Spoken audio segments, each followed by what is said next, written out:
ചെട്ടിയാര് മരിച്ചു. ഓഹോ. ഒരസുഖം ഉണ്ടായിരുന്നില്ല, ഉറങ്ങാൻ വേണ്ടി കിടന്നതാ. അപ്പോ അമ്മ കൊണ്ടുവന്ന് ഒരു ഗ്ലാസ് പാല് കൊടുത്തു. ഉടനെ ക്ഷീണം വർദ്ധിക്കുന്നു എന്ന് പറഞ്ഞു. ഡോക്ടർക്ക് ആള് പോയി. ഡോക്ടർ വരുന്നതിന് മുമ്പ് ചെട്ടിയാര് മരിച്ചു. അപ്പയ്യ എന്തിനാ വിഷമിക്കുന്നത്? എല്ലാരും മരിക്കും. ചെട്ടിയാർ ഒരു വിഡിത്തം കാണിച്ചിട്ടാ മരിച്ചത്. നിങ്ങളെപ്പോലെ കരയാൻ കുറെ ആളുകളെ ഉണ്ടാക്കി വെച്ചു. ഞാൻ മരിച്ചാൽ ആരും കരയില്ല. കാര്യം എന്താണെന്നറിയോ? എനിക്ക് ബന്ധുക്കളില്ല.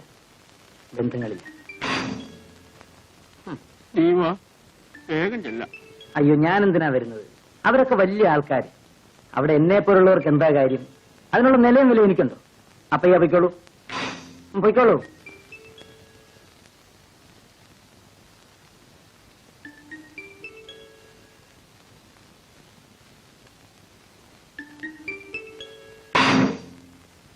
കഷ്ടമായി പോയി ശിവേട്ട. മദ്രാസിൽ നമുക്കുണ്ടായിരുന്ന ഏക ആശ്രയമായിരുന്നു അദ്ദേഹം. ആരെങ്കിലും ആശ്രയിച്ചാണോ നമ്മൾ ജീവിക്കുന്നത്? നമുക്ക് ജീവിക്കണം, അയാൾ അല്ലെങ്കിൽ മറ്റൊരാൾ. ശിവേട്ടൻ തീരെ മനുഷ്യത്വമില്ലാതെയാണ് സംസാരിക്കുന്നത്.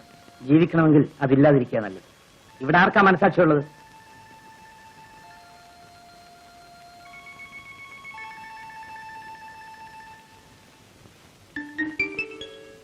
ശിവേട്ടൻ അവിടം വരെ ഒന്ന് പോകുന്നില്ലേ? പോകണം, പോകും. സോഫി, എന്താ ശിവേട്ട? നിന്നോടൊരു കാര്യം പറയാനുണ്ട്.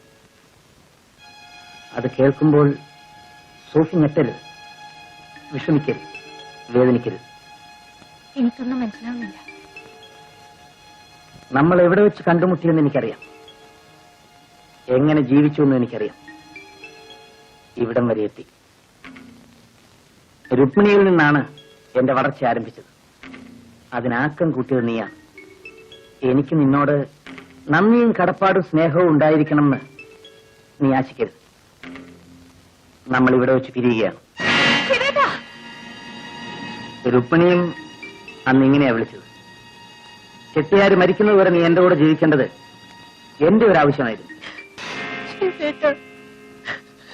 ശിവേട്ടനിൽ നിന്ന് ഞാനിത് പ്രതീക്ഷിച്ചില്ല. സോഫി, നിനക്കൊന്നും തോന്നരുത്. രുക്മിണിയുടെ വളർച്ച അവസാനിച്ചപ്പോ അവളുമായി ഞാൻ കണക്ക് പറഞ്ഞു പിരിഞ്ഞു. നിന്റെയും വളർച്ച അവസാനിച്ചു. എന്റെ വളർച്ച ആരംഭിച്ചിട്ടേ ഉള്ളൂ. ഇനി നമ്മൾ ഒരുമിച്ച് ജീവിക്കുന്നത് എനിക്കും നിനക്കും ബുദ്ധിമുട്ടായിരിക്കും. ശിവേട്ടനെ വിശ്വസിച്ചാണ് ശിവേട്ടൻ പറയുന്നത് എന്തും ഞാൻ ചെയ്തത്. ശിവേട്ടൻ എന്നെ ഉപേക്ഷിച്ച ഞാൻ എങ്ങോട്ട് പോകും? എങ്ങനെ ജീവിക്കും? ഇതേ ചോദ്യമാണ് രുക്മിണിയും ചോദിച്ചത്. അവള് പോയില്ലേ? അവള് ജീവിക്കുന്നില്ലേ? അതുപോലെ നീയും ജീവിക്കും. ഈ വീട്ടിൽ നിന്ന് നിനക്ക് എന്ത് വേണമെങ്കിലും എടുക്കാം. നീ ചോദിക്കുന്ന എന്തും തരാം. പക്ഷേ എന്നെ മാത്രം ചോദിക്കരുത്. രുക്മിണി ഇറങ്ങിപ്പോയ വാതിൽ തുറന്നു കിടക്കുകയാണ്. നിനക്കും അത് തന്നെയാണ് വഴി.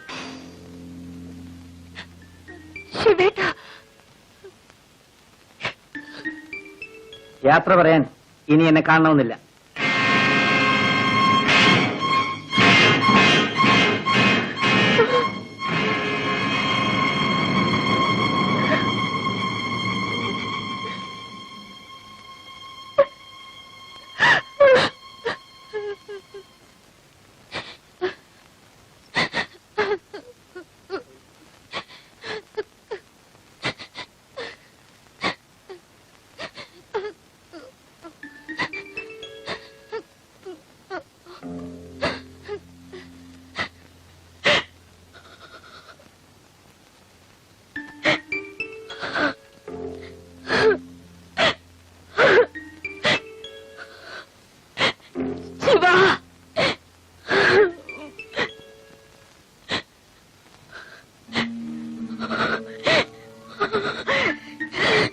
കരയാതിരിക്കൂ.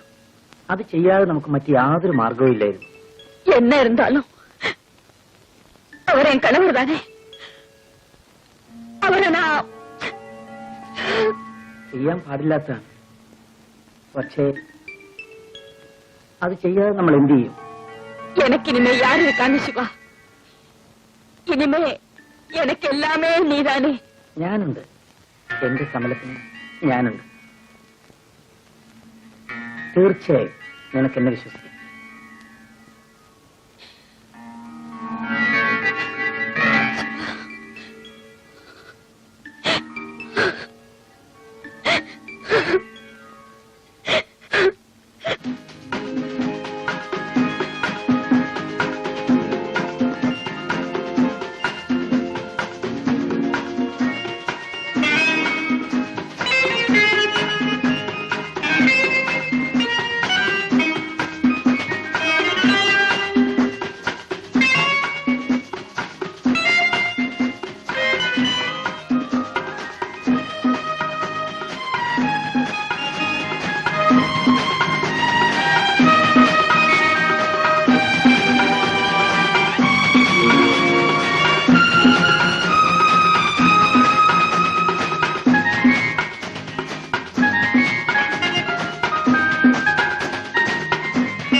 ഞാൻ ബിസിയാണെന്ന് പറയൂ. ആര് വിളിച്ചാലും 1 മണിക്കൂർ കഴിയാതെ ഒരു കോളും കണക്ട് ചെയ്യരുത്.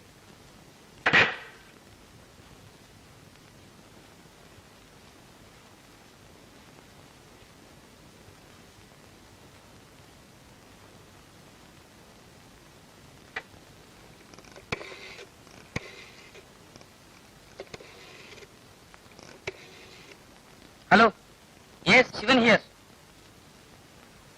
കമലല്ലേ? ശരി ശരി, ഞാൻ വൈകുന്നേരം വരാം. ജോലി കാരണം വരാൻ പറ്റുന്നില്ല Kamalam. Definitely I will come in the evening. ഞാൻ ഒരു അത്യാവശ്യ കാര്യം പറയാനാണ് വിളിച്ചത്. എനിക്ക് 1 ലക്ഷം രൂപ വേണം. ഒരു ചെക്ക് മീറ്റ് ചെയ്യാനുണ്ട്. 50,000 കൊടുത്തയക്ക്. ഞാൻ പറഞ്ഞില്ലേ, വൈകുന്നേരം തീർച്ചയായും വരാം.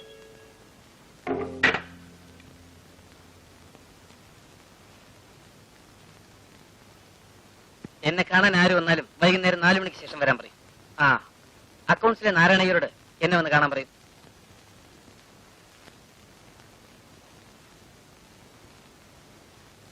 എടാ ശിവ, 50,000 രൂപയുണ്ട്. അമ്മ തന്നയച്ചതാ. നിന്നെ ആ കൃഷ്ണവേണി അന്വേഷിച്ചു. അവളിപ്പോ എവിടെ താമസം അറിയാം? ജെമിനിയുടെ പുറയിലെ കല്യാണ മണ്ഡപം ഉണ്ടല്ലോ, അതിന്റെയും പുറയില. അവൾക്ക് ഇവിടെ വന്ന് നിന്നെ ഒന്ന് കാണണമെന്ന്. ഞാൻ പറഞ്ഞു, അയ്യോ അങ്ങോട്ടെങ്കിലും ചെന്നു പോലെ, അവനിപ്പോ പഴയ ആളൊന്നുമല്ല. തന്നോടാ പറഞ്ഞത് എഴുന്നേക്കാൻ. മേലിൽ ഇവിടെ വരരുത്. താനിന്നും പഴയ അപ്പയ്യാണ്. ഞാനിന്ന് പഴയ ശിവനല്ല. പക്ഷെ താനത് ഓർക്കുന്നില്ല. നീ പഴയതെല്ലാം മറന്നു. നിന്നെ ഞാൻ ആദ്യം കണ്ടുമുട്ടിയ ദിവസം നീ ഓർക്കുന്നു. നിന്നെ ഇവിടെ എത്തിച്ചതാരാണെന്ന് നിനക്കറിയാമോ? എനിക്കെല്ലാം ഓർമ്മയുണ്ട്. ഞാനൊന്നും മറക്കാറില്ല. അതുകൊണ്ട് തന്നെയാണ് തന്നോട് ഇവിടെ വരരുതെന്ന് പറഞ്ഞത്. താൻ എന്റെ ഭൂതകാലത്തിന്റെ നിഴലാണ്. പറഞ്ഞത് കേട്ടില്ലേ?